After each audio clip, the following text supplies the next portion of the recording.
और आपकी स्टडी में इवन के 5 to 8 ईयर्स का गैप है, इवन के 10 ईयर्स का गैप है। उसके बाद वीज़ा चेकलिस्ट में आपको इंश्योरेंस जो है वो एक पॉइंट मिलता है और जस्ट 1 मंथ की आपने अकोमोडेशन खुद बुक करनी होती है। उस इटली के अंदर पढ़ने का जो सबसे पहला बेनिफिट है वो ये है कि इटली के अंदर कोई ट्यूशन फी नहीं होती। 2026 में आपने इटली जाने का प्लान तो बना लिया, लेकिन कंफ्यूज्ड हैं आपके टोटल कॉस्ट आपकी कितने आने वाली है, बजट कहाँ पे लगना है, एप्लीकेशन फ़ी कितनी है, ट्यूशन फ़ी क्या है, बैंक स्टेटमेंट कितनी चाहिए, इसको लेके आप बहुत ज़्यादा ही परेशान हैं। तो इस वीडियो के अंदर मैं आपके साथ सिंगल से सिंगल चीज़ के बारे में आपको डिस्कस करूँगा। कोई ऐसी इसमें हिडन चीज़ नहीं होगी जो कि मैं नहीं बताने वाला। तो वीडियो को एंड तक देखें अगर आप भी जानना चाहते हैं कि 2026 में आपका जो बजट है वो कितना आने वाला है। आपने हमेशा सुना होगा कि 4 से 5 लाख में आप इटली जा सकते हैं। तो आज हम इसकी टोटल ब्रेकडाउन कॉस्ट जो है वो मैं आपके साथ शेयर करने वाला हूँ। अगर आप भी हमारे चैनल पे न्यू हो, इस तरह की स्टडी अब्रॉड के रिलेटेड वीडियोस चाहते हैं तो अभी हमारे चैनल को लाइक करें और सब्सक्राइब करें।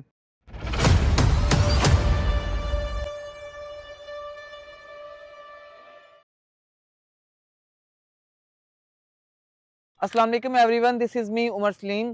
जिस तरह आपको पता है इटली के एडमिशन्स को ओपन हुए हुए 2 मंथ हो गए हैं और अभी तक आप कंफ्यूज्ड हैं कि हम इटली को टारगेट करें या ना करें। हमने हमेशा से सुना है कि इटली में जाने के लिए तो सिर्फ 4 to 5 लाख ही रिक्वायर्ड होता है।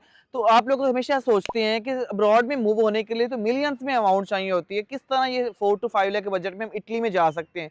देखिए, मैं सबसे पहले आपको बेनिफिट्स के बारे में बताता हूँ कि इटली के अंदर क्यों 4 to 5 लाख का आपका बजट आता है। इटली के अंदर पढ़ने का जो सबसे पहला बेनिफिट है वो ये है कि इटली के अंदर कोई ट्यूशन फी नहीं होती। यकीन करें, ज़ीरो ट्यूशन फी यहाँ पे आपको मिलती है। अगर आप किसी टॉप रैंकिंग यूनिवर्सिटी में भी एडमिशन लेते हैं या आपका किसी लो रैंकिंग यूनिवर्सिटी में एडमिशन होता है तो फिर भी आपकी जो फी होती है वो बिल्कुल ज़ीरो होती है, क्योंकि इटालियन गवर्नमेंट जो है वो इंटरनेशनल स्टूडेंट्स के लिए उसने जो फी है वो टोटली वेव ऑफ की हुई है। जस्ट आपको एक टैक्स देना होता है जिसकी अमाउंट 181 यूरो, जो कि पाकिस्तानी पीकेआर 45 से 50 हज़ार रुपए बनते हैं, जो कि आपको after visa on arrival Italy पहुंच के देने होते हैं। और ये भी कॉस्ट आपकी स्कॉलरशिप जब आपको मिलती है आपकी टोटली ये भी वेव ऑफ हो जाती है। सेकंड जो बेनिफिट है इटली के अंदर पढ़ने का, इटली के अंदर जो स्कॉलरशिप्स लेना बहुत ज़्यादा ईजी है। स्कॉलरशिप्स को विन करने के लिए ना तो आपका सीजीपीए देखा जाता है, ना आपका मेरिट देखा जाता है, ना आइट्स की रिक्वायरमेंट्स होती है, इवन कि कोई ऐसा एक्स्ट्रा जो है आपको एक्सपीरियंस लेटर्स भी रिक्वायर्ड नहीं होते।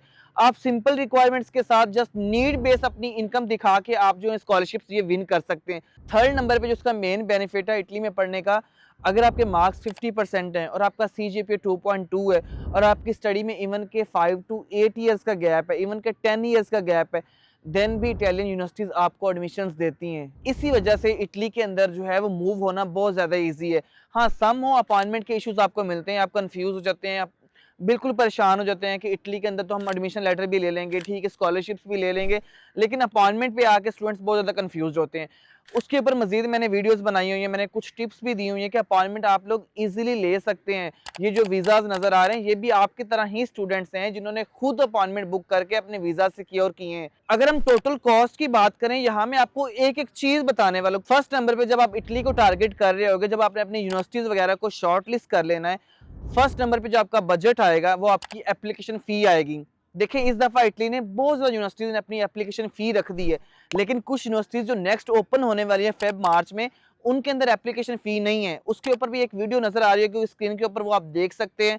अब एप्लीकेशन फ़ी जो है 50,000 से लेके 80,000 तक होती है।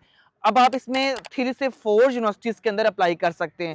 वैसे जो इटली के अंदर एप्लीकेशन फ़ी है वो 10 यूरो से लेके 100 यूरो तक जाती है। अब अगर हम डॉक्यूमेंट अटेस्टेशन की बात करें, आपको आईबीबीसी, मुफा और इवन के एचईसी से ये सब कुछ आपने जो अपने डॉक्यूमेंट्स, अपने एजुकेशन डॉक्यूमेंट्स को अपोस्टाइल करवाना है। इसकी जो कॉस्ट आपको आएगी 30,000 से 35,000 पीकेआर तक आ सकती है। और अगर हम अपोस्टाइल की बात करें तो अपोस्टाइल की जो कॉस्ट है आपको 12 से 15,000 तक आ सकती है। थर्ड नंबर पे जो आपको मेन कॉस्ट आने वाली है वो है वीज़ा की अपॉइंटमेंट की फ़ी, इंटियाना की, जो आपने वीज़ा के डॉक्यूमेंट सबमिट करने जाना है एम्बेसी के अंदर, उसकी जो फ़ी है वो 15,000 है, जो थर्ड नंबर पे आपको आने वाली है। अब आपने यहाँ पे क्या करना होता है कि आपने 15,000 से अपॉइंटमेंट के लिए फ़ी लेनी होती है इंटियाना से, जो कि ऑनलाइन पोर्टल होता है। उसके थ्रू आपने जो है अपनी वीज़ा फाइल को सबमिट करना होता है। नंबर 4 पे बात करें तो प्री इनरोलमेंट की जो फ़ी होती है वो बिल्कुल फ्री है, वो बिल्कुल फ्री होती है, कोई आपको फ़ी देने की ज़रूरत नहीं होती। और ट्यूशन फ़ी की बात करें, जिसकी कॉस्ट आपको आती है 300 यूरो से लेकर 1200 यूरो तक, जो कि आपकी टोटली स्कॉलरशिप्स के साथ वेव ऑफ हो जाती है। फिर आपका एक रीजनल टैक्स आपने देना होता है, जो कि आपने इटली पहुंच के ही रीजनल टैक्स देना होता है, वो आपको काउंट करने की यहाँ पे ज़रूरत नहीं है। नेक्स्ट अगर हम बात करें, जब आप वीज़ा के डॉक्यूमेंट सबमिट करवाने जाएंगे तो आपको वीज़ा की फ़ी और डीओवी की फ़ी जो है वो रिक्वायर्ड होती है। डीओवी क्या है बेसिकली? डीओवी का मतलब है कि पाकिस्तान और इटली की जो एजुकेशन है वो इक्वल है। अब डीओवी और सीमिया को लेके आपने कन्फ्यूज़ नहीं होना, दोनों का मीनिंग जो है सेम है। सीमिया कराची के लिए रिक्वायर्ड होता है, डीओवी जो है वो इस्लामाबाद के लिए रिक्वायर्ड होता है।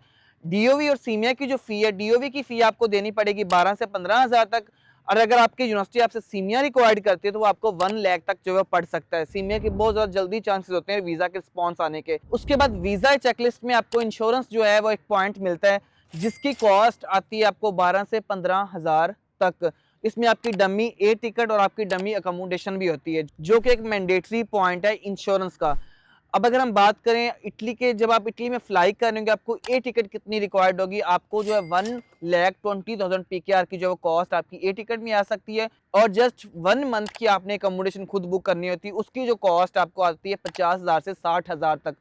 बहुत ज़्यादा मैं आपको टिप्स भी यहाँ पे देता हूँ। अगर आप ऐसा किसी हॉस्टल में रहते हो इटली के, या किसी भी सेपरेट रूम में आप नहीं रहते, या आप जॉइंट्स जो है रूम्स में रहते हो, तो आपको जो कॉस्ट ही आ सकती है पाकिस्तानी पीकर 35 से 40,000 तक, जो कि आपकी टोटली जो है एक अफोर्डेबल है। तो ये आपकी होगी, ये दोनों कॉस्ट आपकी ए टिकट और आपकी जो है वो हॉस्टल्स की। बाकी कुछ आपके अदर एक्स्ट्रा चार्जेस की मैं बात करूँ तो आपकी शॉपिंग आपके ऊपर डिपेंड है। मोस्टली आपकी 1 लाख से 150 तक हो सकती है। उसके अलावा एम्बेसी से जाने तक, अगर आपकी अगर आप लाहौर में रहते हो तो इस्लामाबाद में आप जा रहे हैं, तो उसकी कॉस्ट आपको 15 से 20,000 तक आ सकती है, जो कि एक हिडन कॉस्ट है। इसके अलावा कोई ऐसी हिडन कॉस्ट आपको जो नहीं मिलेगी। बैंक स्टेटमेंट की बात करें वो आपकी 25 लाख तक की रिक्वायर्ड होती है। उसमें आप जो है अपने किसी भी अपने स्पॉन्सर, अपने मदर या फादर को कर सकते हैं। जब आप वीज़ा फाइल सबमिट करवाने जाएंगे तो आप उसके बाद इजीली उसको निकाल भी सकते हो, उसमें कोई इशू नहीं होगा। ये थी total cost of studying in Italy, जो कि 2026 में आपको मिलने वाली है। उसके अलावा कोई ऐसी हिडन कॉस्ट नहीं, मैं अगेन आपको बार बार बता रहा हूँ। तो इन बेसिस के ऊपर आप इटली के अंदर जो है मूव हो सकते हैं। बाकी अगर इटली के रिलेटेड आपकी कोई क्यूरी हो, आपको कुछ चीज़ें समझ ना आ रही हो, तो आप हमारी टीम से कॉन्टेक्ट कर सकते हैं। हमारी टीम इटली के अकॉर्डिंग बहुत ज़्यादा ही प्रोफेशनल है। इवन कि आपको लगता है कि आप खुद से अप्लाई करेंगे तो आपका वीज़ा इजीली लग जाएगा। देखिए हम थर्ड वर्ल्ड कंट्री से हैं, कुछ ऐसे डॉक्यूमेंट्स होते हैं जो कि आपको लगाने पड़ते हैं, जिसका आइडिया सिर्फ यूनिवर्सिटीज पेज के एक्सपर्ट्स काउंसलर्स को ही आइडिया होता है। तो मुझे दें इजाज़त, मिलते हैं इस तरह की एक और न्यू वीडियो के साथ। तब तक अपना ख्याल रखिएगा। अल्लाह हाफिज़।